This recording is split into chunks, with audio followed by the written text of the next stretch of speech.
Hi, I am Christina Seawick, and I am with Windermere Real Estate, Sun Capital Partners here in Phoenix, Arizona. I hope those that are in Arizona, especially the Phoenix area, have been keeping it cool. We are on our 25th day of this heat wave, and I think we could all use some rain. All right, anyway, let's jump into this today. So the Fed did end up raising the rates by 25 basis points, and let's talk about what that means. So, Fed's hike rates, interest rates to 22-year hike keeps more increases on the table. The ultimate question is how much more the Fed has to raise rates to bring inflation down. Fed Chair Jerome Powell has described interest rates as nearing their final destination. It's going to require a new approach to policy, he says, one where officials raise rates at a much slower, more deliberate pace than they were at this time last year, the same way drivers slow down on the interstate as they get closer to their exit. But with inflation still elevated, the job isn't over yet. Policymakers will want to see some more evidence that inflation is slowing down further before backing down. Back in June, the Fed signaled 2 more rate hikes would be on the table for 2023, and the Fed has now followed through on one of those promises. Let's jump on over here to Mortgage News Daily, and Matthew Graham says mortgage rates fall moderately after the Fed rate hike. So yesterday we were over 7, and today we're at 6.95. As we discussed yesterday, he says it's entirely possible that today would bring a rate hike from the Fed that coincided with mortgage rates moving lower. This can be confusing due to the mistaken belief that the Fed funds rate has an immediate and direct effect on the mortgage market. More importantly, the market is free to trade based on its expectation for Fed rates. If the Fed is seen with hiking 100% certainty, as was the case today, other interest rates have already adjusted, and the Fed funds rate itself will be the last thing to change. Indeed, the Fed funds futures, the financial contracts which allow markets to bet on Fed fund rate levels, had today's hike almost fully priced in by the end of May. So those expectations didn't change much at all since then. Okay, so we want to see that the that the 10-year Treasury is now at 3.87%, and it ended the day at 3.8730. So this has kind of been all over the place since the market closed. It went up by 25 points or 0.25, and now it's back down. So we'll just kind of see what happens going tomorrow. I don't know if anybody has that crystal ball. So again, if you like the house, I'll say this, I say it every time, but if you like the house and you feel comfortable with today's rate, go ahead and jump in and buy the house. You know, if those interest rates come down, we talk a lot about on here, the rates come down, that demand, the buyers that have been sitting on the sidelines waiting for rates to come down, they're going to jump back into the market, and now you're going to have much more competition. And then what happens then? The prices will go back up. Worst thing that could happen, rates come down, you refinance to your lower rate. All right, so today in the Cromford Report, they spoke about, we love the Cromford Report here, it's fantastic information. So they say that the S&P Case-Shiller Home Price Index numbers were published on Tuesday. The new report covers home sales during the period of May to March 2023. This means a typical home sale closed in mid-April. We should remember that this makes the Case-Shiller Index just over 3 months out of date on the day it's published, and just over 4 months out of date before the next report is issued. So keep that in mind. We are seeing 20 cities that are in this report, prices for the last few months with a higher index for Phoenix in the 4th month in a row. So Phoenix is up by 0.1%. Now Phoenix, if you compare it to year over year, we are still down negative 0.76%. So Phoenix lies 17th place, down 1 place from last month, amongst the weakest cities on a year over year basis. Half the cities are now showing positive price movement from 1 year ago. Those cities, again, those northern cities are looking good on the year over year measure. National average is down 0.5%, but we are regaining footing, so that's good news. All right, so the average price per square foot for closed listings has dropped over the past 4 weeks, and we can see that on the chart below. So the close, so this is under contract, is up at about 3.9 a square foot, and then the closed is right about at 2.89 a square foot. And Cromford Report says, is this worrying on a sign of weakness of the market? Not really. Cromford Report says it's a seasonal effect caused by relative absence of luxury properties closing during the third quarter. It happens almost every year. So we're highly seasonal here in Phoenix. Luxury closing peak in May and June. And then after that, people that can afford to get out of Central Arizona do. They get out of here in July and August when we become hot like we are right now, when temperatures stay over 110 for long periods of time. They don't like moving during that hot weather, and they have they don't have to. So the homes that move typically during the summer are more the people that have to move, and they're the less expensive homes. So not in that luxury home market. Two things at the chart above that's sending positive signals. The average price per square foot for listings under contract is still showing a rising trend, albeit a slow one. So right here, we're still rising.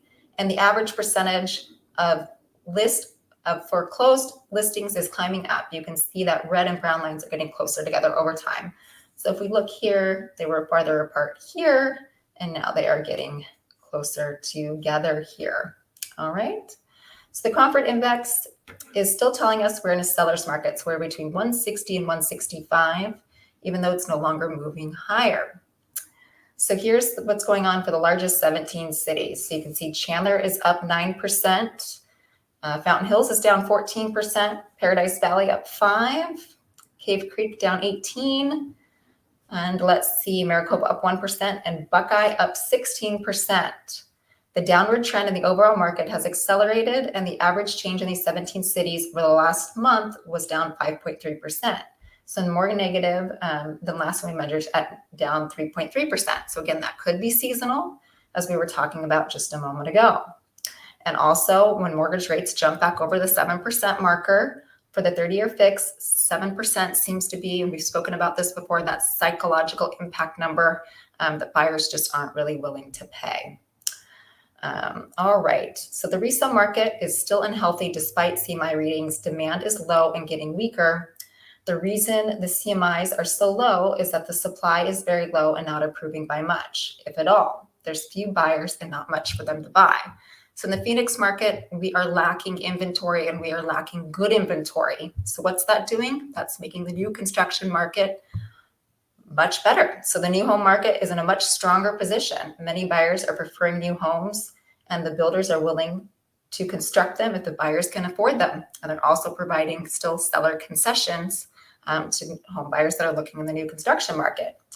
The financial reports for public home builders show strong volumes, increased prices, and healthy profit margins. We have never before seen such stark contrast with the resale and new home sale market. So if you're a seller and you have a great home and it's presented well and it's up to date and it's turnkey and you want to sell, you have a great chance of going on the market now and getting a great price for your home. In the first 2 weeks of July, it has slipped back. So the Cromford Market Index report slipped back to 1.68%, and a slow declining trend has set in. You can see that up here in the green. In reality, there's not been much change in the balance of overall supply and demand since May, though some segments have deviated quite a bit from the average. Okay, so let's pop on over to this chart, the Cromford Index. We can see that we're at 161. So remember, anything above 110 is in the seller's favor. Anything between 100 and 110 is balanced, and anything below 90 is in a buyer's favor. Okay, or below 100 rather. Okay, so we can see that supply is down and demand is down. However, supply is even more scarce than our demand. So that is what, despite the interest rates, is keeping prices holding.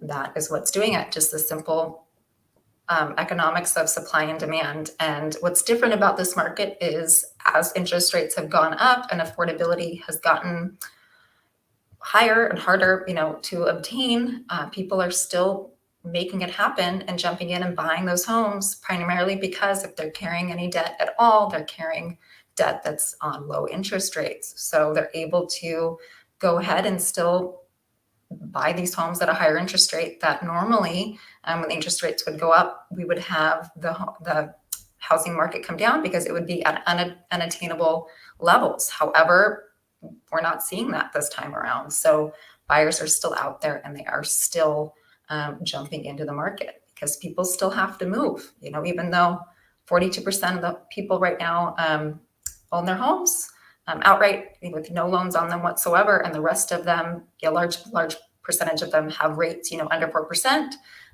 Still, people have to move. They're still relocating. Families are still growing or downsizing. So people are still jumping in there and going with these rates. All right, so now let's shift over and talk about water. The hot topic here in Arizona is water. So I found this article, and I think it is a good one. So it says, ignore the headlines. Arizona's water future is a lot brighter than they suggest. Okay, and keep in mind, Arizona is the only state that monitors their water for a 100-year assured water supply. So Arizona has significant water challenges, but it's not on the brink of running out of water, as some media reports suggest. While the challenges must be addressed, there are market solutions and regulatory measures designed to ensure sustainable water supply for residences and businesses. This means Arizona's growth and development activities can continue because the hard work and planning has already been done and continues to be managed proactively. Consider the regulatory measures in place, such as the Groundwater Management Act of 1980 and the Assured Water Supply Program managed by the Arizona Department of Water Resources. They provide the legal and physical infrastructure to maintain a 100-year assured water supply to meet the state's current and future needs. These innovative and preemptive actions are unmatched and have resulted in Arizona's water conservation efforts ranking among the top in the country. Our population has exploded. This one is important to know. Our population has exploded, but not our water use.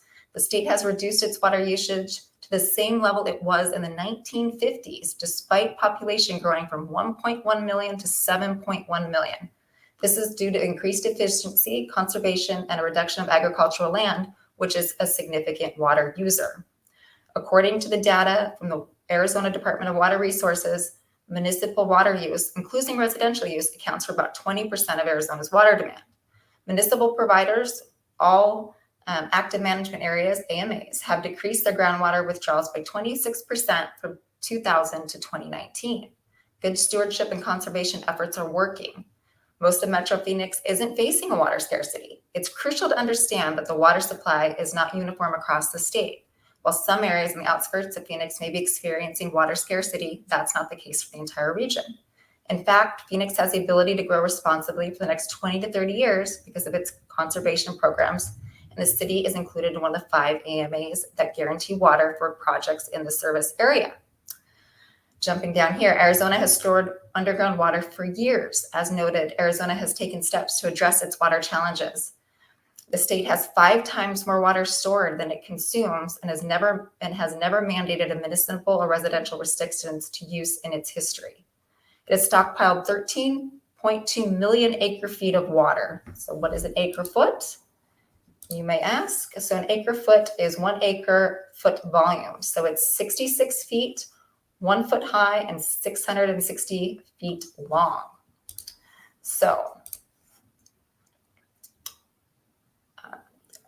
with 7.1 million acre feet of the total stored water, or total stored in the greater Phoenix.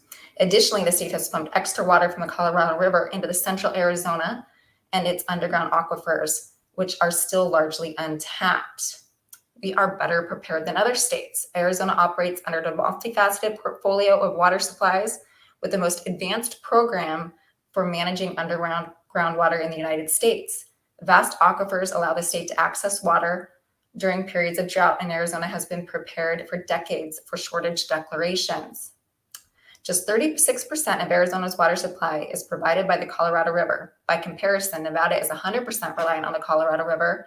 It is California's predominant water supply at 60% and makes up 30 to 40% of the Colorado's river supply. All right, so I'm going to go ahead and link these articles down below on this update here on my channel, and you will be able to have these resources, plus a couple other ones that I will link down here. I hope that makes everybody feel a little bit better about Arizona and its water. Any questions, please let me know, and I hope everybody has a wonderful weekend. Until next time.